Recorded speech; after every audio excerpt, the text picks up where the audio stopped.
For this project, I'm taking a roll of shipping paper, which came from the Dollar Tree, and I'm ripping a section off. And I'm going to use the paper to cover this vase that I also found at the Dollar Tree and loved the ridges on it. I measured how long I wanted the paper against the height of the vase, but do end up making them shorter. And again, I'm ripping the paper down instead of cutting it, and you'll see why here in just a minute. Once I have all of my paper ripped up, I'm taking a bowl and adding skull glue and water. So now we can cover the vase with the paper. I dip each strip of paper into the glue water mixture and then use my fingers to get any excess glue off of the paper. I want this vase to look like paper mache, and I saw a similar one from a high-end retailer online. This is why you want to rip the paper instead of cut it.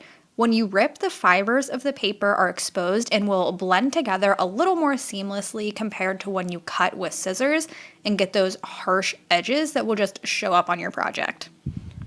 I made a paper mache dough bowl a few months back where I didn't rip the paper, I cut it, and I definitely wish I would have ripped it. Because of the ridges on this vase, I really had to mold the paper over each line and press it down while smoothing it out to make sure there were no air bubbles trapped underneath. Like I mentioned, I did end up making the strips a little shorter because it was too difficult to shape the paper around the neck of the vase. So after covering the bottom of the vase, I took smaller pieces to add around the neck and then curled them inside of the opening. And I set the vase aside to dry overnight.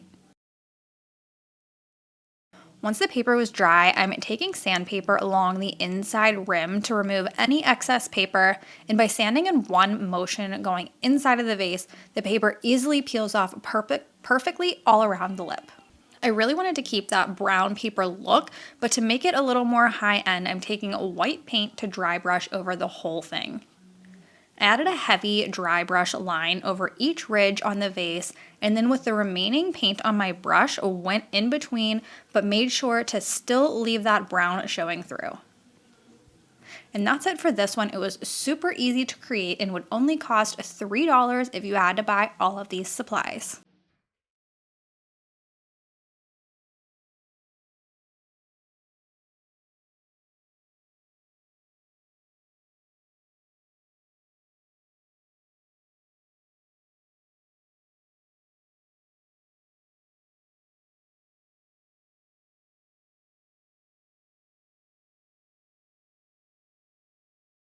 For this project, I'm taking foam core board and using my flexible ruler to draw out shapes that are going to create a house.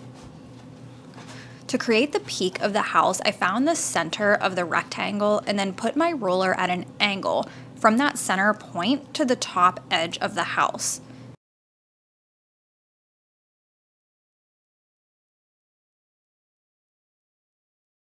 After drawing out all of my pieces, I used an X-Acto knife to cut them down.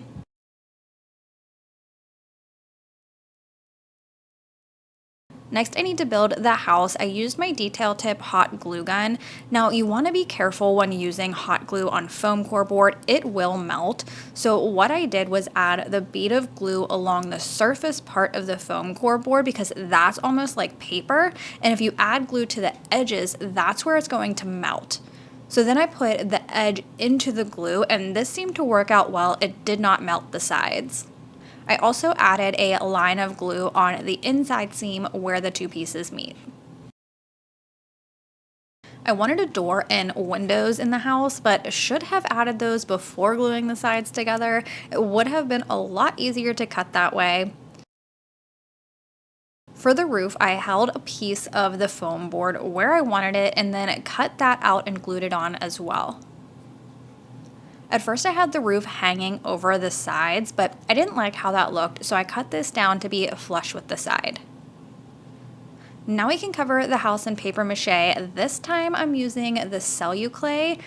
It is a fibrous paper mix that has the glue already in it. You just add water and it turns into a paste.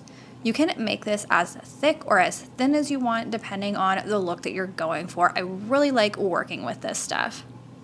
I wanted the house to have almost a stucco-like look, so I did keep my mix a little bit thicker.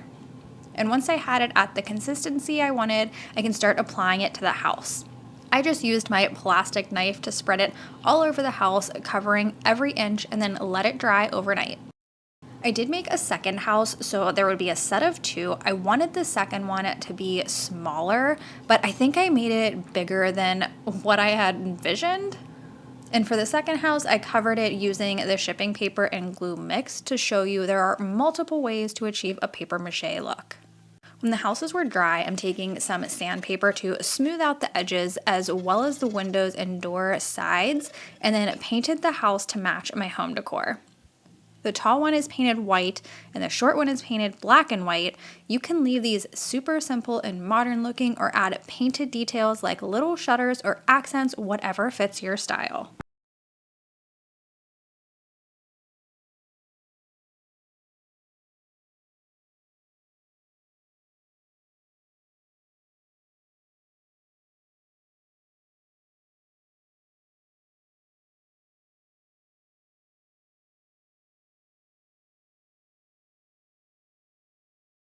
For this project, I wanted to create a riser. To build the structure, I just looked around my craft room for various items that I could use to create a shape that I was happy with. So I started with these small wood rounds, and I believe these are from Walmart, and then styrofoam balls that I had left over from Hobby Lobby from Christmas time. And I glued the ball to the center of the wood round. Next, I took an empty paper towel tube and I cut a piece of that off. You'll see that I have two risers starting here, but I only ended up finishing one of them. I wanted the base to be a little thicker, and I found this candle lid laying around, which was perfect to add a little detail to the bottom. Had I seen this to begin with, I don't think the wood circle would have been necessary, but I glued the two pieces together. Next, I had these little bowls from Dollar Tree and attached that on top of the paper towel ring. I did use hot glue at first, but you really need to use something stronger because this fell right off. I went back and added some E6000 for a stronger hold. And now for the top surface, I have these larger circle wood rounds, and I attached that to the bowl using E6000 and a few dabs of hot glue for an immediate hold. You do not want to overlap the two glues or mix them together. That's going to cause the E6000 to break down and not hold up as well over time.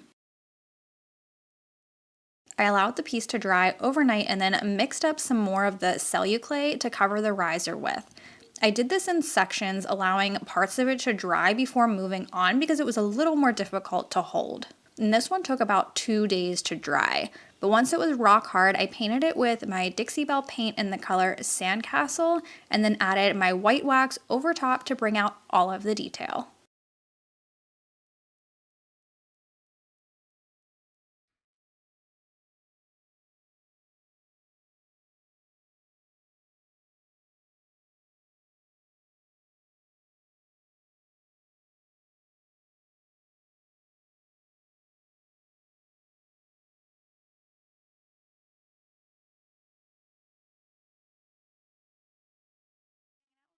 That's all I got for you, and I'll see you in the next one.